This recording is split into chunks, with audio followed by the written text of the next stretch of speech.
I'm here to present a presentation all about the human and digestive system and nutrients. The aim of the presentation is talking about the structures and functions of the digestive system, the process of the mechanical and chemical digestive system, and finally the constitute of food groups of balanced diet and their sources. There are two important functions of the digestive system, which are digestion and absorption. The nutrients that come from food are derived from proteins, fats, carbohydrates, vitamins, and minerals. The digestive system contains two parts, which are the alimentary canal and the accessory digestive structures. The alimentary canal consists of the mouth, the esophagus, stomach, small intestines, and large intestines, and the anus. The accessory digestive structures include the teeth, tongue, salivary glands, liver, pancreas, and gallbladder. The digestion begins when you consume food in the mouth. The teeth and the tongue and the salivary glands all work together, and the teeth crush and grind large food particles, while saliva begins the chemical breakdown of food and enables its movement downward.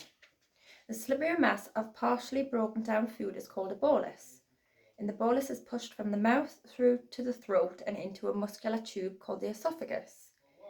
And the esophagus has a covering of elastic fibrous tissues, and liquids and semi-solids slide down the esophagus assisted by gravity. But solids are pushed down by peristalsis, and peristalsis is a series of wave-like muscular contractions that move food through the digestive tract. The next step is the liver, and the liver is responsible for producing bile. In the bile fluid, which compresses water, salts, cholesterol, and bilirubin. The bile leaves the liver via bile ducts, where it is transported to the gallbladder and is stored. And the gallbladder holds bile produced in the liver until it is needed for digestion of fatty foods in the duodenum of the small intestines. The stomach, the upper left quadrant, the stomach's function is to receive the bolus from the esophagus, and the bolus becomes more of a fluid and is called a chyme. A highly muscular organ, peristaltic contractions help mash and churn food into chyme. Chyme is a semi-quad mass of partially digested food that also contains gastric juices secreted by the cells in the stomach. The gastric juices contain water, hydrochloric acid, minerals, salts, enzymes, and intrinsic factors, which is necessary for absorption of vitamin B. And once the bolus has been turned into the chyme, it is then passed on to the small intestines. The small intestine is a hollow tube about 20 feet long and that runs from the stomach to the beginning of the large intestines. The small intestines break down food from the stomach and absorption much of the nutrients from the food. The duodenum is the first part of the small intestines, and the main role of the duodenum is to complete the first phase of digestion. In this section of the intestines, food from the stomach is mixed with enzymes from the pancreas and bile from the gallbladder. The enzymes and bile help break down food, and after food is broken in the duodenum, it moves to the jejunum, where the inside walls absorb the food and nutrients. The ileum is the third part of the small intestines, and it absorbs bile acids and vitamin B12, which are needed by the body for various functions. After food is processed in the small intestines, it passes to the large intestines. The large intestines, although shorter than the small, it is a lot thicker. The main functions of the large intestines are absorption of vitamins and convert food into feces. The large intestines is broken down into 4 areas: the ascending colon, the transverse colon, descending colon, and the sigmoid. In the ascending colon, the process of removing nutrients and water and the transverse pushes the remaining materials across to the descending colon and stores the feces until it is ready to be emptied.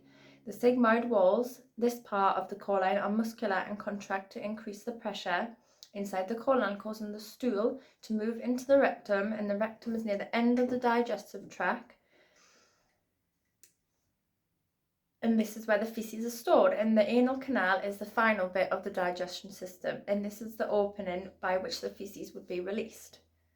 The mechanical digestion commences in the mouth. Teeth break down food into more digestible pieces. The breakdown of food without the aid of chemicals. Chemical digestion also commences in the mouth, with the release of enzymes in the saliva. Enzymes speed up the chemical reaction in the body in food digestion. Enzymes can break down nutrients into small soluble molecules that can be absorbed. For example, the protease catalyst, the breakdown of proteins into amino acids in the stomach, and the small intestines, maltose catalysts, the breakdown of maltose into glucose in the small intestines, and lactase catalysts, the breakdown of fats and oils into fatty acids, glycol, and is in the small intestines. Different enzymes work best at different pH values. The pH varies in the gut. Enzymes have their optimal conditions in which they work best. These can be described by temperature. Too hot, the enzymes break down. Too cold, the enzymes work too slowly. Now that we have discussed how the food is broken down, let's discuss the food. In nutrition, the word diet means the total sum of foods consumed by an individual. A person's diet may be varied, special or restricted due to personal preferences, weight goals, or for medical reasons. A balanced diet is an important part of maintaining a good health, and it can help you feel your best. This means eating a wide variety of foods in the right proportions and consuming the right amount of food and drink to achieve and maintain a healthy body weight. The National Food Guide from the UK recommends for a healthy diet, educating the public on components and compositions of balanced diet and foods and the proportions of each. This consists of 50 to 60% carbohydrates, 15 to 20 protein, and 25 and 30 fat.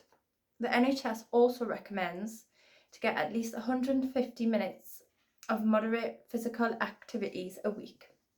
The Public Health of England introduced the Eat Well Guide, highlighting the varieties of foods that contribute to a balanced diet. And this guide is made up of 5 groups. Group 1 is meat, fish, and alternatives. The recommendations is to eat less red meat and processed meat.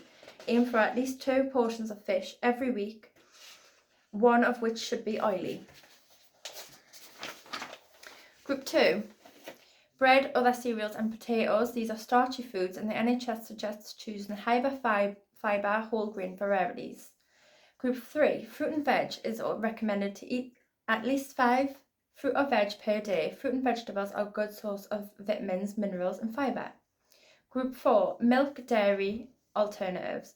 This category is an excellent source of calcium and it is recommended to consume 2 to 3 times daily. Group 5, oils and spreads. A small amount of fat is an essential part of a healthy, balanced diet. Fat is a source of essential fatty acids. The main types of fat found in food are saturated or unsaturated. The government recommends that men should not eat any more than 30 grams of saturated fat per day. And women should not eat any more than 20 grams of saturated fat per day, and children should have even less than that.